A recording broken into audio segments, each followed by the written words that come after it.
PingSunday has the special permission of Coach Chen Kangning. Please don't upload the video without the permission of Coach Chen and PingSunday. He likes to lead with the racket head, but actually, it's the back of the hand.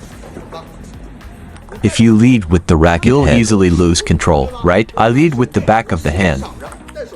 But look, the racket head still comes out. It's not like it disappears. But this way, the motion is tight and it's under control. If you purposely lead with the racket head, very hard to control. Got it? Lead with the back of the hand. Did the racket head come out? See, it still comes out. Pushing forward. Once I apply force forward, the racket head naturally falls. Don't worry about it. See, it still goes forward, so don't worry. He just habitually leads with the racket head, and that means he flicks the wrist. That flicking sometimes it's too thin. Sometimes it goes out of control. Right, that happens. Hard to make solid contact. Press forward. Yes, use the back of the hand. Right, even when you rotate through. At the end of the motion, use the back of the hand to go outward. Try it. Yes, nice. That's a solid shot. Good.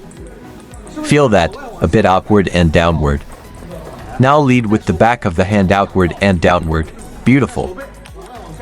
I actively step back to transition.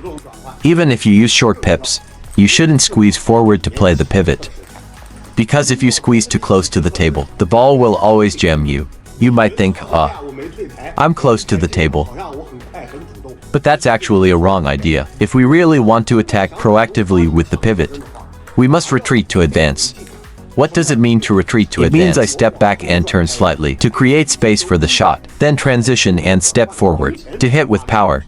That's what retreating to advance means. If you squeeze in too close, you might feel like you're close to the table, being aggressive. But if the ball comes a bit deeper, it jams you. Then what do? You start hitting while moving back. And once you're backing off while hitting, you're retreating step by step. Okay. You shouldn't squeeze like that for the pivot. You're restricting yourself like that. Step back and transition actively. Step back, then boom, step forward. Careful, give yourself space. Alright, come on. Step back and then step forward. Quick spin. See, step back and then step forward. Right, step back and then forward. Not just rushing in when you see the ball. You think you're getting in close, but you just jam yourself. Forward vertical force is the foundation. Because the table is in front of you. You need forward force first, then add a bit of sideways force to do what? To control the arc. To close the arc, because if you only go forward too much, the table isn't infinitely long, so going too far forward sends the ball out. Right, you'll lose control. So when you're about to hit the ball, you quickly break outward. Quick break. Relax then tighten. Relax then tighten. Good. Relax then tighten.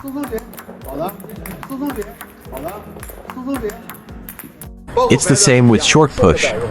Try pushing with the spin again. You just borrow the force and it's there. That's easy. But pushing against the spin is harder. One more.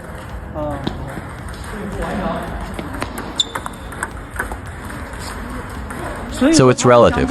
You can do both sides, right? Both sides are fine. But if you're a beginner, push with the spin. If you're starting out, short push and long push. Yeah, keep the blade vertical. That's a long push. Just push straight.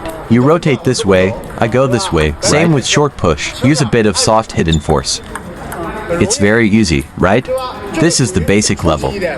For beginners, it's easier to control like this. If it's more difficult, that's a bit more advanced. Haha, this one is harder. You have to neutralize the spin, and then you also need to apply your own force. Because with short push, you must prevent popping and prevent it from going long. Right. As for the long, it's relatively easy. As long as I apply force, it's fine. The long push is just clearly use force, that's enough.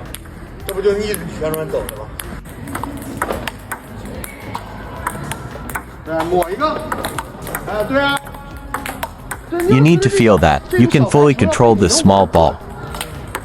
Do you understand what I mean? Yes, it means actively seeking variation. What does that mean?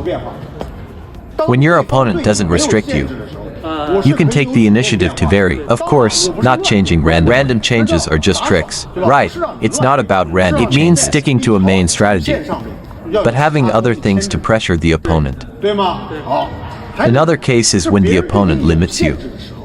Then how do you adapt through your own change? Your own adjustment. So you need both abilities. When there's no restriction, you can vary boldly while keeping the main line. Right? Yes. But when the opponent limits you, you can't just do whatever you want. You must respond to what they do. You must know how to break their tactic. That's what adaptation is. This kind of ball has high quality, right? Even if the quality is high. I am borrowing your power and giving it back to you. This technique is not active power. This is fast drive. Look at another one. Backhand attack. What is borrowing power to generate power? Once you hit the table, I lead you. Right, again. Is this borrowing power? Although the quality is high, it's still borrowing power to generate power. I follow through quickly. Right. What is active power? This is active power. There is a slight pause. You generate power yourself, pulling it into your side of the net. This is called counterpull. Right, watch again. This is counterpull. The previous one, quick drive, is the left leg and left side a diagonal line. You use your right leg to drive power through your belly. Straight line. Simple, right? The right leg drives the belly. Right leg driving the belly shakes a bit, right? Is it shaking a bit? Okay, again, right leg drives the belly. Nice. Yes, left step drives the belly well. Right step is also good, beautiful. The belly pushes out well. Is it obvious? What is table tennis? The ball's trajectory is called the extension line. What is an extension line? If I serve no spin, doesn't it go straight? Then its extension line is a straight line. Right. Okay, now what if I serve left side spin?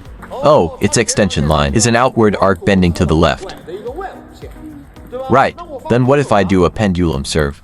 Oh, it's an outward arc bending to the right. So you have to recognize the patterns. What if the opponent serves like this? It's similar to a pendulum serve. An outward arc bending to the right. And if he serves backhand, isn't it the same?